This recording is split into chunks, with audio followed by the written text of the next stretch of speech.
There's a number. You know the one I mean. Maybe it's what you're actually down this year.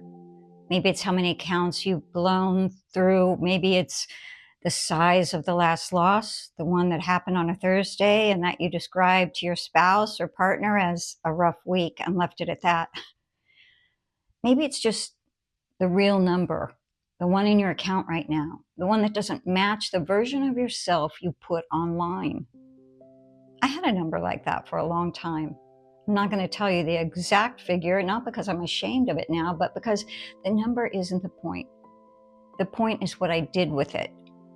I hid it. Not dramatically, not with elaborate lies, just quietly, in the way you hide things when you're not even sure you're hiding them. You just don't bring it up. You talk about the setups you got right and let the losses live somewhere private.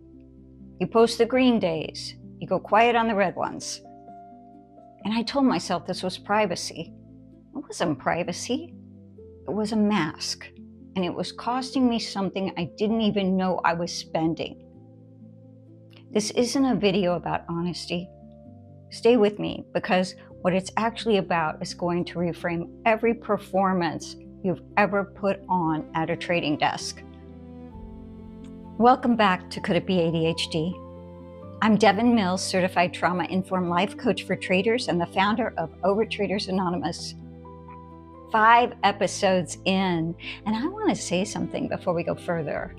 If you've been watching this series, if you've seen yourself in the defiant or the knower or the reacher or the chaser, I want to acknowledge something. You've been doing something very brave. Most traders, they never look at this stuff. Most traders stay on the surface, setups, indicators, and risk management, and never ask the question underneath all of it. You're asking it, and that matters. And this episode is going to ask it in a different place than the others. The others were about what you do at the desk. This one is about what you do with what happens there. Specifically, what you do with it when it's bad. The masker is one of the most common traders in the room, and one of the most invisible, because by definition, you can't always see them. That's the whole architecture. The masker is a teacher who has 2 accounts, not 2 brokerage accounts, although sometimes that too. 2 versions of themselves. The one they show, confident, progressive, progressing, learning, working on some things, but fundamentally okay. The one they live, the real P&L, the real restart count, the real number in the account, the gap between who they say they are and who they know themselves to be at 6 a.m. when the screen first comes on. The masker is not a fraud. I want to be precise about that. The masker isn't trying to deceive anyone for strategic gain. They're not running a scam. They're doing something much more human and much more painful than that. They're doing what they learned to do a very long time ago, in rooms that had nothing to do with trading. They're making themselves acceptable. Because somewhere along the way, early, very early, the masker learned that the real version of themselves was not safe to show. Maybe it was a parent whose love felt conditional on performance. Maybe it was a home where vulnerability got you hurt. Maybe it was a school where admitting you didn't understand something came with consequences, like being called out by a teacher or bullied or made fun of. Maybe it was just the accumulated weight of a culture that treats financial struggle as personal failure. Whatever the source, the masker learned, be acceptable, hide the rest. And they brought that lesson to the trading screen, which means every red day doesn't just feel like a loss. It feels like evidence that the feared thing is true, that underneath the performance, they were never enough. So the mask goes back on. A curated post goes out. The real number stays private. And the gap between them widens quietly every single day.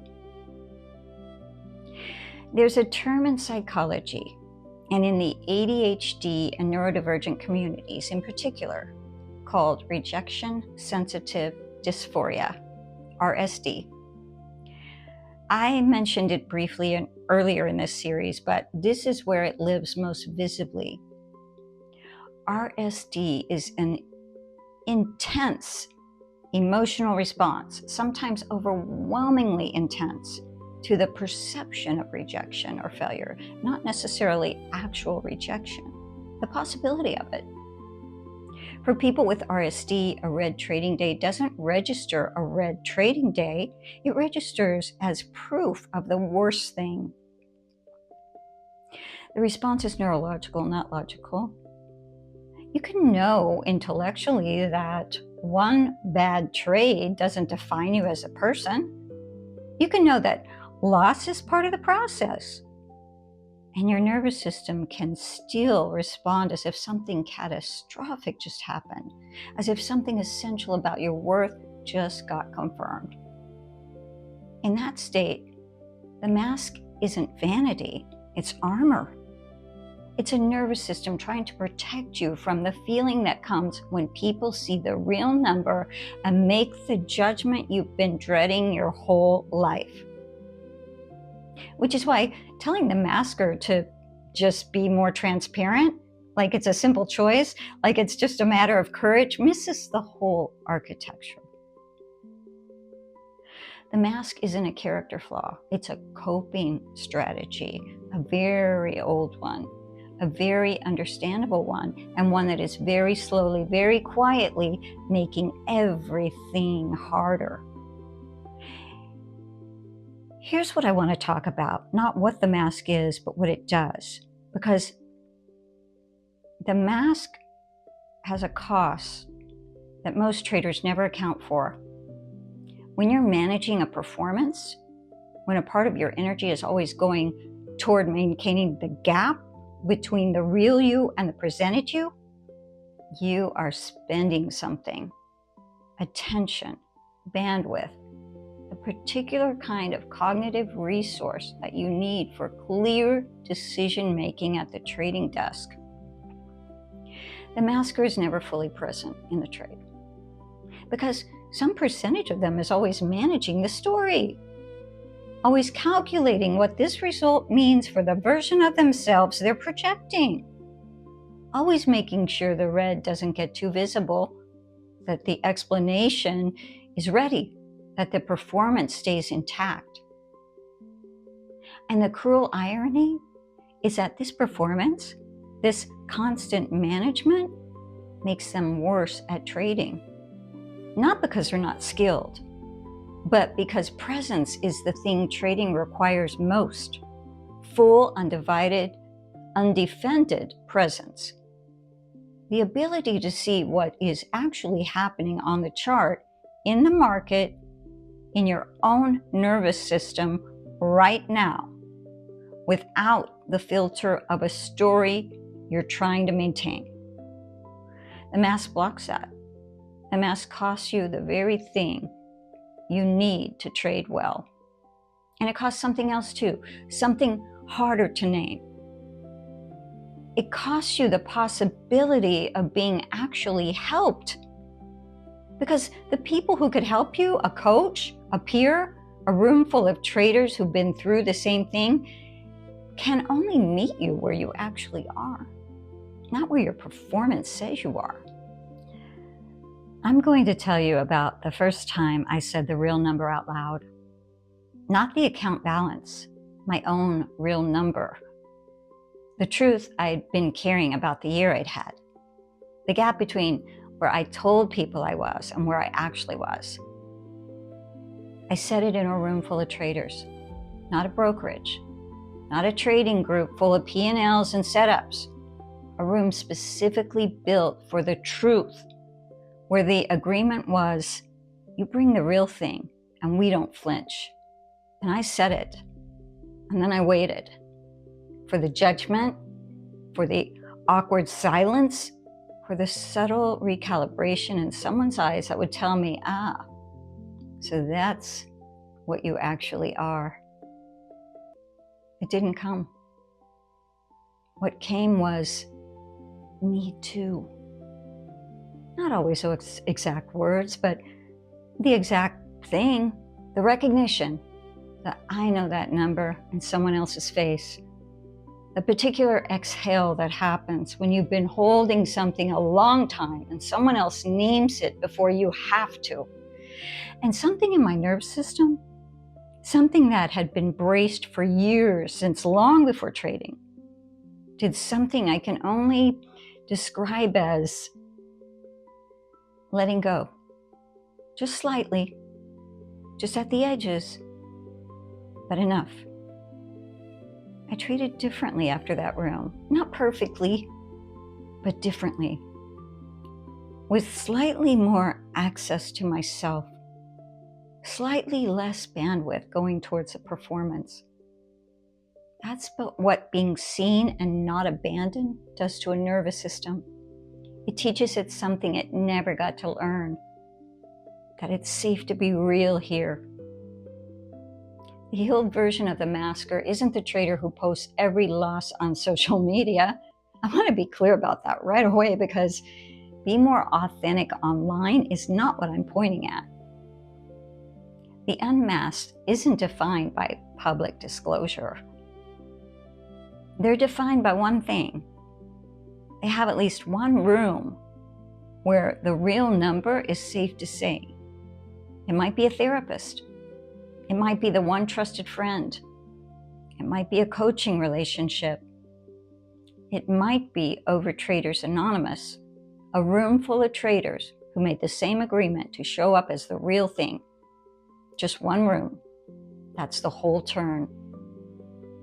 Because what that one room does over time, practice regularly, is teach the nervous system something it couldn't learn alone. That being seen doesn't mean being abandoned. That the truth doesn't make you unacceptable. That the real number said out loud to someone who doesn't flinch loses a significant amount of its power over you. The unmasked still has a hard time. They still have hard days. They still have losses. They still have the moments when the red feels like evidence of something deeper. But they don't carry it alone. And the carry it alone was the part that was killing them. I built Overtraders Anonymous because I needed the room I just described, and it didn't exist. A free, anonymous, twice weekly gathering for traders, where the only agreement is this: you show up as the real thing. Not your best trading self, not the curated version, the actual person sitting at the actual desk with the actual number. No P&Ls at the door, no performance required, just traders being real with each other in a specific way, that the realness does something a trading course could never do. Find out where the meetings are at overtradersanonymous.org. The masker is welcome there, exactly as they are, especially before they're ready to stop being the masker. And if anything we've named in this series, the defiant, the knower, the reacher, the chaser, today's masker resonated with you, you are welcome to go deeper. The companion workbook to this series, Could It Be ADHD? A Trader's Guide to Understanding the Wiring Behind the Blown Account, has a guide for every episode with reflection prompts, letters to the trader you used to be. You'll find it at thehealingtrade.com. I'll put both links, OTA and the workbook, in the description for you. Here's what I want you to carry out of here. You don't have to say the real number today. You don't have to post it. You don't have to confess it to someone who might not be safe. You don't have to dismantle the whole performance in one afternoon. You just have to notice it Notice the gap between the trader you're presenting and the trader you actually are. Notice what it costs to maintain that gap. Notice where in your body you hold the real number, the jaw, the shoulders, the particular tightness that's there when you're managing two versions of yourself at once. And then when you're ready, not before, find one room where you can put it down, or one person, one space, one exhale. That's enough to start. It was never discipline. It was a nervous system that hadn't yet learned that the real you was safe to show. And nervous systems learn. They do. Next week, we're going somewhere I haven't taken you yet in this series, because there's another thing that happens to traders like us, traders who've been white knuckling, who've been holding the mask in place for months. It doesn't announce itself. It doesn't ask permission. One day, it just blows. A trade that shouldn't have mattered takes down the whole week. And you sit there afterwards, unable to explain what happened. Because on paper, nothing changed. I'm going to show you why that blow up wasn't tilt, and why your body had been trying to tell you something for months before it finally made you listen. Thank you for being here. If you got something out of this, please tell me in the comments below.